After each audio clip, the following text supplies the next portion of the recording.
Hi எல்லாருக்கும் வணக்கங்க. Welcome to Edimatics plus.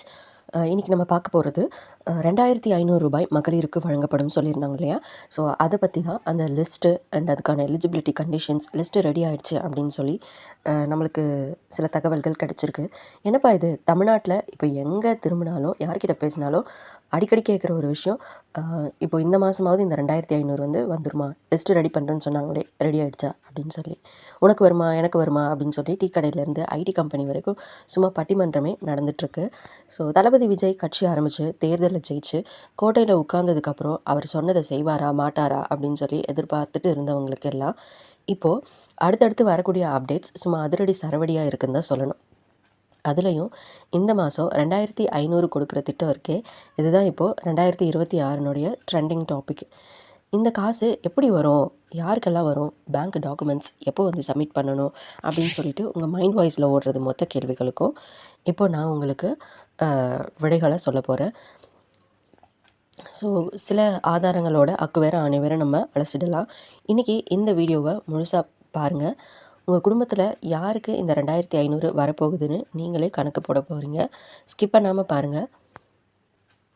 இப்போது ஃபஸ்ட்டு நம்மளுடைய முதலமைச்சராக விஜய் உட்கார்ந்ததுக்கப்புறம் ஆட்சியில் இது வரைக்கும் நடந்த ஒரு 5 மாற்றங்கள், ஒரு டாப்பான 5 சேஞ்சஸ் என்ன அப்படின்னு சொல்லி பார்த்திங்கன்னா, இந்த 2500 நமக்கு வர்றதுக்கு முன்னாடி அவர் சிஎம் ஆனதுக்கப்புறம் தமிழ்நாட்டில் என்னென்ன மாற்றங்கள் விசிபிளாக நம்ம கண்ணுக்கே தெரியுது அப்படின்னு சொல்லி ஒரு சின்ன ஒரு ரீகேப் பார்த்துருவோம்.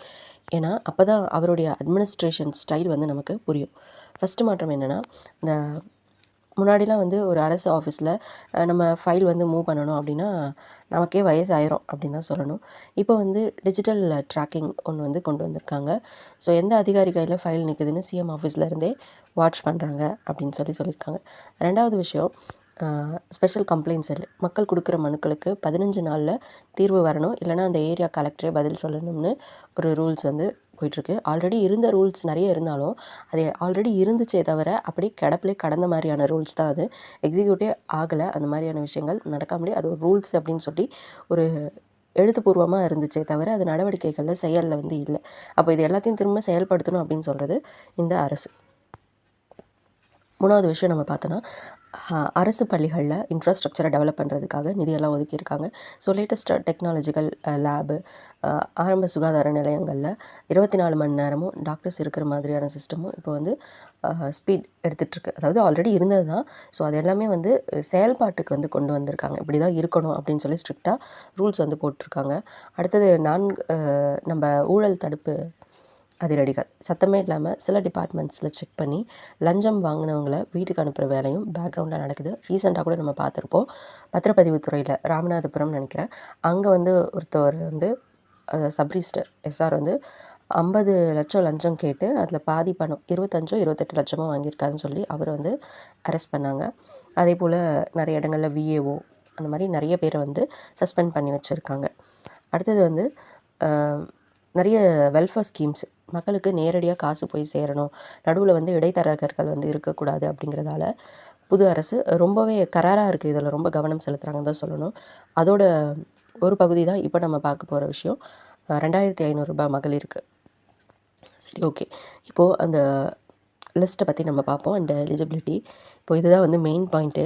லிஸ்ட்டு ரெடி ஆகுதுன்னு சொன்னாங்களே, அது என்ன லிஸ்ட்டு, அதுக்கு என்னென்ன தகுதிகள், என்னென்ன க்ரைட்டீரியா வச்சுருக்க வாய்ப்புகள் இருக்குது அப்படிங்கிறத பார்க்க போகிறோம். இப்போது கவர்மெண்ட் காசு கொடுக்குதுன்னா சும்மா எல்லாருக்கும் அள்ளி கொடுத்துட மாட்டாங்க. அதை நல்லா தெளிவாக நம்ம புரிஞ்சுக்கணும்.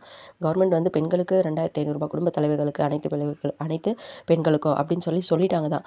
ஆனால் காசு கொடுக்குறப்ப சும்மா எல்லாருக்கும் அள்ளி கொடுத்துட மாட்டாங்க. அது எந்த கவர்மெண்ட்டாக இருந்தாலுமே சரி. ஏன்னா பட்ஜெட்டுன்னு ஒன்று இருக்குல்ல. ஸோ இந்த லிஸ்ட்டில் யாருக்கு ஃபஸ்ட்டு ப்ரையாரிட்டி இருக்குது அப்படிங்கிறத நம்ம தெரிஞ்சுக்கணும். ஃபஸ்ட்டு ப்ரையாரிட்டி வழக்கம் போல் குடும்பத்தை வழிநடத்துகிற பெண்களுக்கு தான் முதல் மரியாதை. ஆனால் இதில் ஒரு ட்விஸ்ட் இருக்குது. அது என்னென்னா,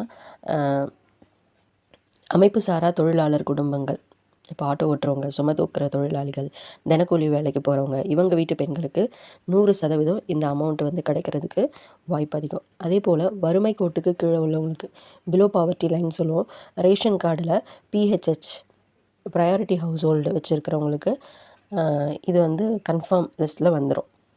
யார் வரமாட்டாங்க, யார் ஃபில்டர் பண்ணுவாங்க அப்படின்னா, உங்கள் வீட்டில் யாராவது அரசு ஊழியராக இருந்தால் உங்களுக்கு ஆல்ரெடி மாதம் மாதம் சம்பளம் கரெக்டாக வருது இல்லைங்களா? ஸோ அதனால் உங்களுக்கு வந்து இந்த 2500 கிடையாதுன்னு ஃபில்டர் பண்ணுறாங்க. அடுத்தது சொந்தமாக கார் வச்சுருக்கவங்க, பெருசாக இன்கம் டேக்ஸ் கட்டுறவங்க குடும்பங்களுக்குலாம் இந்த ஸ்கீம்ஸில் கண்டிப்பாக இடம் கிடைக்காது. ஸோ சுருக்கமாக சொன்னால் நிஜமாவே யாருக்கு இந்த 2500 தேவைப்படுதோ அவங்கள மட்டும்தான் கம்ப்யூட்டர் மூலமாக டேட்டா ஃபில்டர் பண்ணி ஒரு லிஸ்ட்டு ரெடி பண்ணிகிட்ருக்காங்க. உங்கள் கார்டு என்ன கார்டுன்னு இப்போவே கமெண்ட்டில் சொல்லுங்கள். ஸோ ரேஷன் கார்டையும் பேஸ் பண்ணுவாங்க.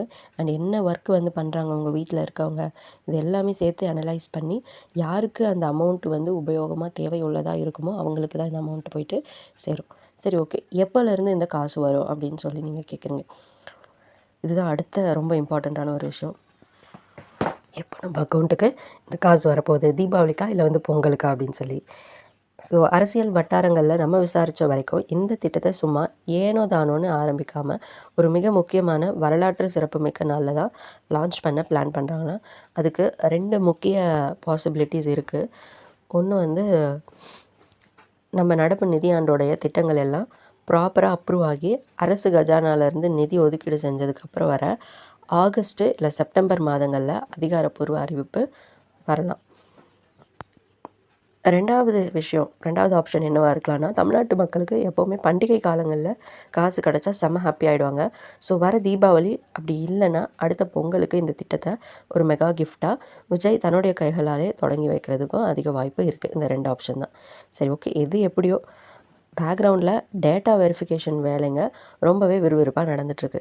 சொன்ன வார்த்தையை காப்பாற்றுவார் தளபதின்னு நம்புகிறவங்களுக்கு கண்டிப்பாக இது ஒரு நல்ல செய்தியாக தான் இருக்கும்.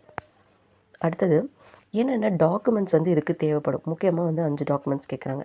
சரி, நாளைக்கே அப்ளிகேஷன் ஓப்பன் பண்ணுறாங்கன்னு வச்சுப்போம். அப்போ போய் ஐயோ இந்த டாக்குமெண்ட் இல்லையே, அந்த டாக்குமெண்ட் இல்லையே அப்படின்னு சொல்லி நம்ம அலையக்கூடாது. இப்போவே நான் சொல்கிறேன், இந்த 5 டாக்குமெண்ட்டுங்களையும் ஒரு ஃபைலில் பத்திரமா எடுத்து வச்சுக்கோங்க. ஃபஸ்ட்டு விஷயம் உங்களுடைய ration card, smart ration card இருக்குது இல்லைங்களா, இதுதான் உங்கள் குடும்பத்தோடைய அட்ரஸும் உறுப்பினர்களுக்கான மெயின் ப்ரூஃப். இதில் உங்கள் பேர், அப்புறம் உங்கள் குடும்பத்தினருடைய பேரெல்லாம் கரெக்டாக இருக்கா அப்படின்னு சொல்லி செக் பண்ணிக்கோங்க. இதை ஒரு ஜெராக்ஸ் போட்டு வச்சுக்கோங்க. அடுத்தது ஆதார் கார்டு, குடும்ப தலைவியோடைய ஆதார் கார்டு ரொம்ப ரொம்ப முக்கியம். அதில் இருக்கிற பேரும் ரேஷன் கார்டில் இருக்கிற பேரும் கரெக்டாக இருக்கா அப்படின்னு சொல்லி பார்த்துக்கோங்க. 2த்துலேயும் வேறு வேறு பேர் இருந்துற போது. அடுத்தது வங்கி கணக்கு புத்தகம், பேங்க் பாஸ்புக். காசு நேரடியாக உங்கள் அக்கௌண்ட்டுக்கு தான் வரப்போகுது. இது வந்து டைரக்ட் பெனிஃபிட் ட்ரான்ஸ்ஃபர் மூலமாக டிபிடி. ஸோ டிபிடினா என்ன அப்படின்னு சொல்லி நம்ம ஏற்கனவே தெளிவாக பார்த்துருப்போம். இப்போது அரசு வந்து கொடுக்குறாங்க ஏதாவது அமௌண்ட் அப்படின்னா அது டைரெக்டாக நம்மளுடைய அக்கௌண்ட்லேயே வந்து பணம் விழும். அதுதான் வந்து டிபிடி.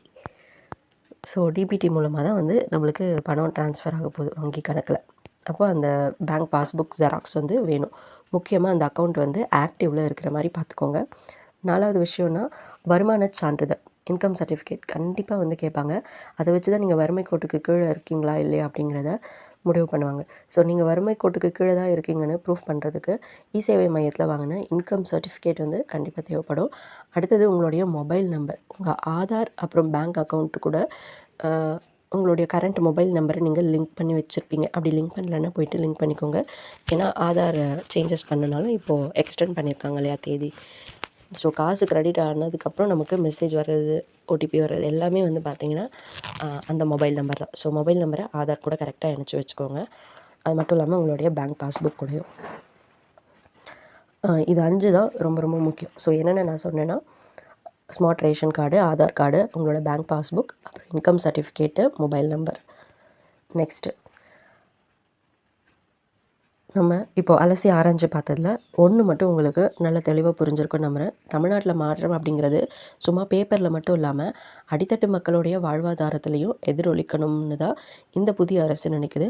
இந்த 2500 உதவித்தொகை திட்டம் கண்டிப்பாக லட்சக்கணக்கான குடும்பங்களுக்கு ஒரு பெரிய ஊக்கத்தொகையாக இருக்கும் அப்படிங்கிறதுல எந்த சந்தேகமும் இல்லை. பல லட்சக்கணக்கான குடும்பங்களுக்கு இது ரொம்ப ரொம்ப உதவிகரமாக இருக்கும். இந்த வீடியோ உண்மையிலேயே உங்களுக்கு பயனுள்ளதாக இருந்திருக்கும் அப்படின்னு நான் நம்புகிறேன். உங்களுக்கு பயனுள்ளதாகவும் பிடிச்சதாகவும் இருந்துச்சுன்னா டக்குன்னு உங்களுடைய ஃப்ரெண்ட்ஸு, ஃபேமிலி, முக்கியமாக நம்ம அக்கா தங்கைக்கு இருக்கிற வாட்ஸ்அப் குரூப்புக்கு ஷேர் பண்ணுங்கள். அவங்களும் டாக்குமெண்ட்ஸ் எல்லாம் ரெடி பண்ணி வச்சுக்கிட்டோம்.